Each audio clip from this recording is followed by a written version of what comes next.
YouTube, how are you guys doing? It's me, 360 Jeezy, and in this video, I will be performing a basic comb over. I'm going to start by a basic guideline using the bald guideline first. Second guideline, I will be going into some extensive details about the exact cut in which that I do. So, if you guys like the video, make sure that you at least give it a thumbs up. Maybe hit that subscribe button down at the bottom. It'd be a big help. Man, forget all that. YouTube, what's up? It's your boy 360 Jeezy, and today in this video, right here today, I did a comb over, alright? Hard part on the side, well blended, long hair on top. I didn't do a wet comb over, I did a dry comb over. It was crispy, alright? It's your boy 360 Jeezy. If you guys are not subscribed to my channel, hit that subscribe button at the bottom, alright? If you do not get the notifications, make sure you turn on your notification. It's that bell right by the subscribe button, alright? But it's your boy 360 Jeezy. Stay tuned. It's gonna be a long time before I kind of get to this camera because it's so far away, so you gotta bear with me. Thank you.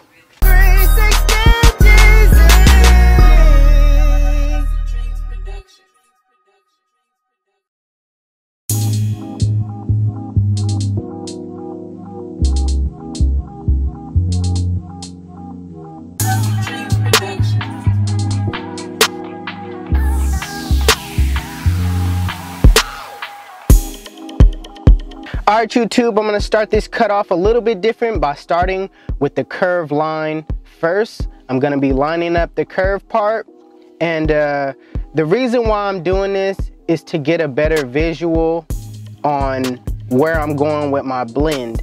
Like, say if I don't put in this line first, I really don't know how to keep the line dark without just putting in the line first. This is like a guideline to keeping that curve line darker, so that's why I'm starting with this first, just to get a good visual on how to keep the line darker and how to control your blend.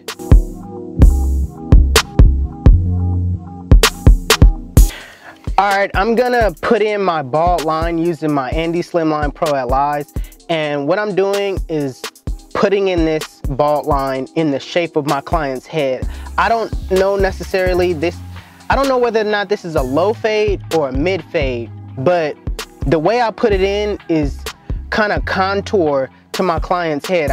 It's not like a low fade, but it's also not like a mid fade.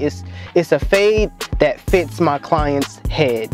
If you guys noticed how I cut, you guys know that I always put like a curve to my lineups. I always like curve the line basically in the shape of my client's head, so I like to keep all my cuts custom.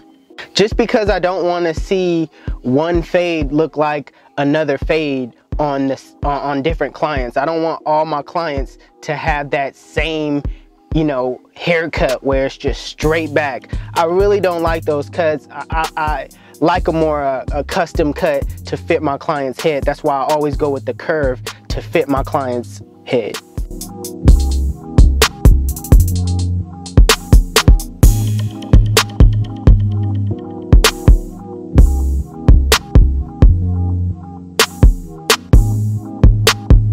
Now I'm balding out using my Wall Magic clips. Again, I know I sound like a broken record, but there's new people coming to my channel all the time. These Magic clips are modified. They're balding clippers now. They don't have the handle on the side. I basically took the blade off of a balding clipper with the cord and put it on my cordless clippers, the ones that you see here. So if you guys didn't know, now you know.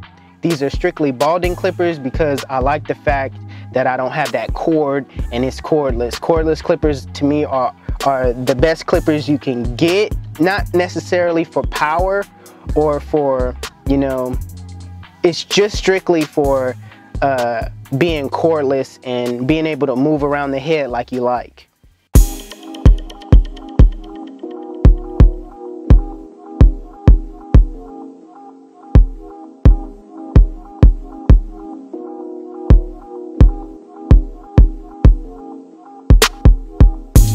Alright, using my Andes shavers, I'm gonna bald out the bottom even more, creating a better transition because it's razor bald. Okay, you got razor bald, then you got bald. That adds another, it just makes your fade pop even that much more.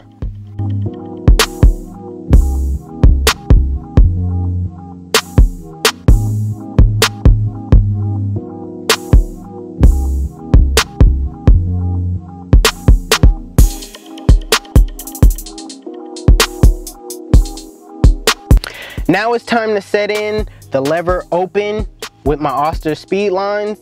I like to use the speed lines. For me, it creates a better blend for me because the speed lines doesn't cut off too much at once. You know, especially if you're a beginner out there, you guys don't need a clipper that cuts a lot of hair off at once because you never know when you could come across a mistake.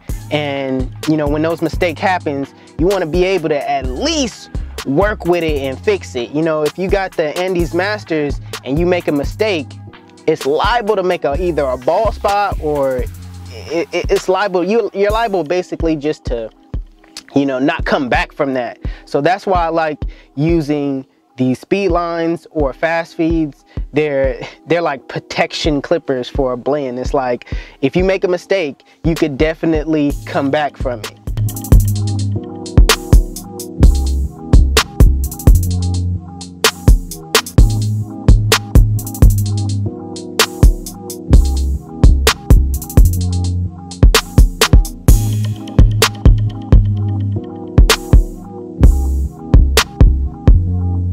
Now with your one guard open, you're setting it in about 1 inch and you're putting it right on top of that lever open in that same shape as you set that bald line. I basically went all the way backwards. I hope you guys noticed that. You know, you started off with the bald line, then you started off with the lever open, and now I got with the one open, and all right, just let it play.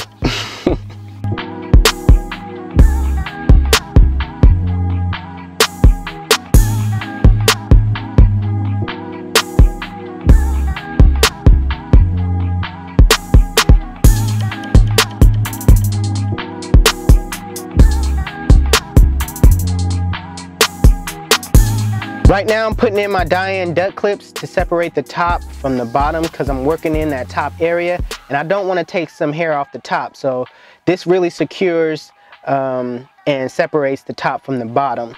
Using my 2-guard open, I'm going to create another guideline, basically going straight up.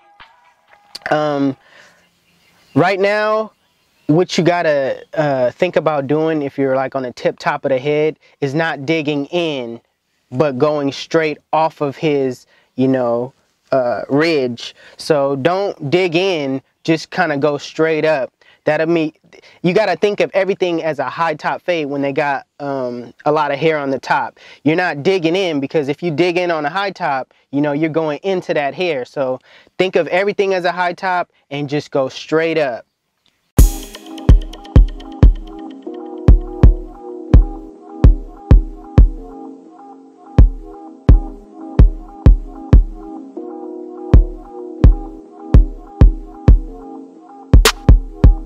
Using my 3-guard close, I'm gonna take off the rest of the hair.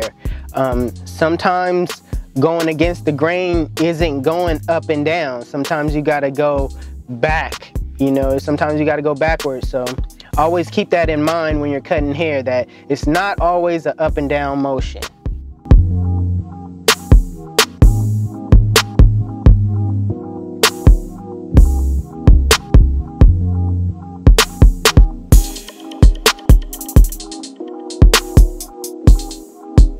Now it's time to drop back down with the 1-guard close in a flick out motion, soften up that middle line. Keep in mind that you're not going to be taking this line out, you're just softening it up so to come behind it with the next guard.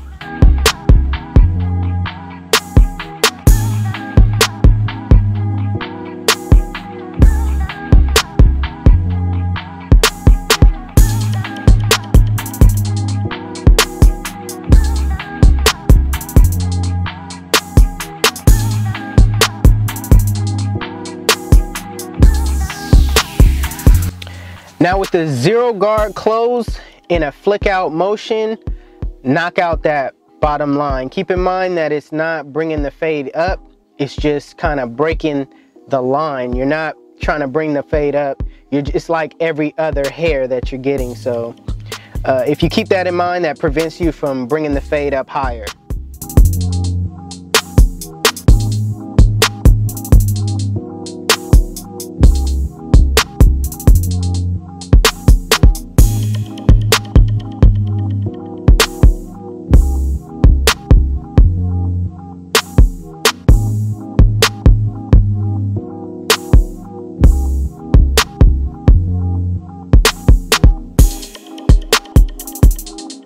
Now with the lever close in a flick out motion, take out the bottom line.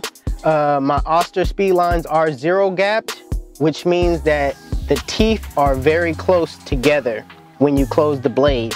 So keep that in mind, that these clippers, when you buy them fresh out of the box, they are not gonna be zero gapped. What I did was I took an Andes blade, took the ceramic off and just put it on this clipper and adjusted them so that it will be zero gapped. Now I didn't have to shave anything down.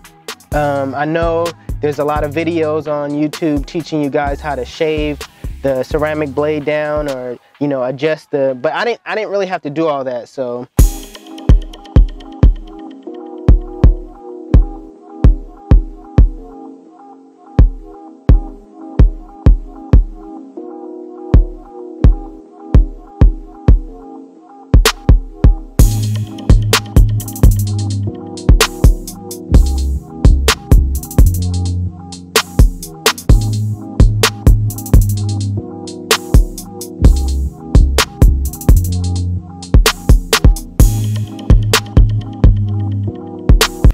using my Andes GTX, I'm gonna set in the hard part. I want to give you guys a tip that there's two parts to a line. There's two sides to a line. All right, there's a line that I'm lining up right now. You can see me going down on the hard part, but then you have to also turn the clipper around and go up, all right, to get that line real crisp. That's just a quick tip for anybody that's doing hard parts. Make sure you line up both sides.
All right, I'm gonna saturate my client's hair with water.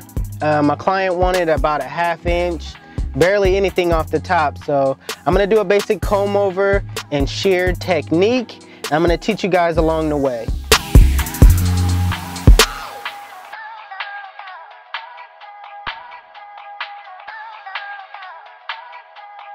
Right now, combing down the bangs because I like to separate the bangs from the back.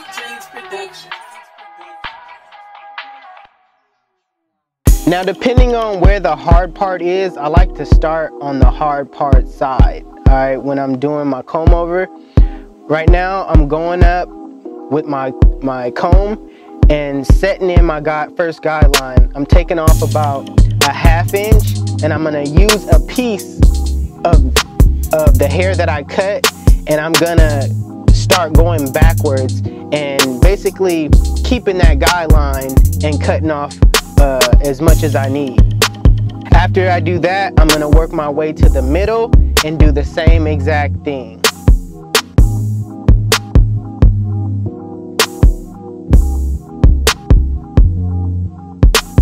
Alright, working my way to the other side. I'm doing the same exact thing. I brought a little from the middle and use that as a guideline for the right side. Now I'm just working my way to the middle. Now I'm doing some cross-checking and making sure that everything is even.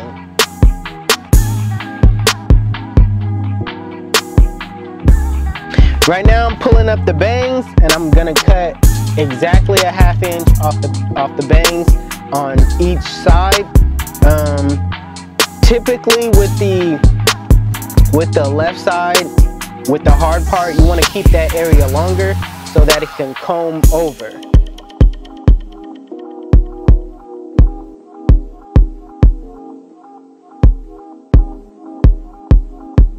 Now I'm gonna apply some product in his head. I'm using the Johnny B Dope, and I'm gonna put it in his head, and this is gonna add some volume to my client's hair. Alright, I usually do like the wet look comb over, but right now I'm gonna do the dry look because it's just all about trying something new. I'm gonna be using my blow dry and styling comb to style my client's hair.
My client came in looking like this. He said, "Jeezy, fix me up." I said, "Hey, say no more." Can I get a drum roll, please?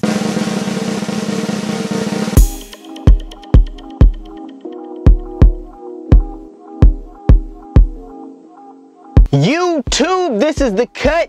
And if you like it, please give it a thumbs up. If you're new to my channel, please hit that subscribe button, alright? Follow me on Instagram. I go live all the time, alright? Not only do I go live on Instagram, but my live videos be live, alright? It's your boy 360 Jeezy, and I'm out of here. Cheer!